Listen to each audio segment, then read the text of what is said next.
साथीहरू यो नर्सरीमा काम गरेको पनि 2 वर्ष लगभग पुग्न आँट्यो साथीहरू।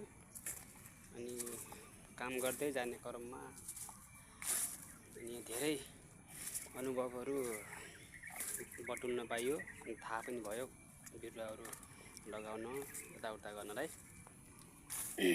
धेरै ठुलो छ यो नर्सरी हाम्रो मालिकको, लगभग 40-50 बिगामा होला अनि धेरै छ। यस्तो छ हेर्नुस्, जताततै पुरै बिरुवै मात्रै लगाएको छ।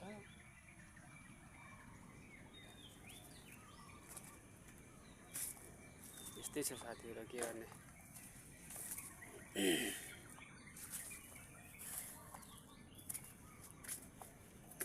यति धनी छ हाम्रो यो चाइना भन्छ, चाइनाको मान्छे हो, चिना कम्पनी हो। यति धनी हुँदा पनि यिनीहरूले 8 घन्टा त काम गरेकै हुन्छ, जति भए पनि। हेर्नुहोस्, काम गरेर यिनीहरू कहिले थाक्दैन, आफू पनि बस्दैन र अरूलाई पनि बस्नु दिँदैन काम गर्नलाई काममा। त्यस्तै छ। अहिले हाम्रो नेपालतिर जस्तो भए त यतिको ठुलो नर्सरी हुनु, अनि मान्छे त म जस्तो कोही छैन भन्नुहुन्थ्यो होला। भन्ने, काम नगर्ने, बाइकमा हिँड्ने, गाडीमा हिँड्ने गर्थ्यो। तर यहाँको त्यस्तो गर्ने रहन्छ क्या।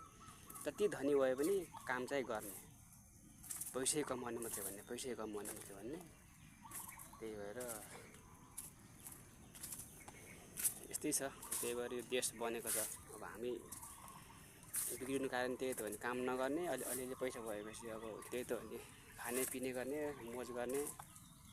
त्यही भएर हामीहरू गरिब हुनु कारण त्यही हो साथीहरू।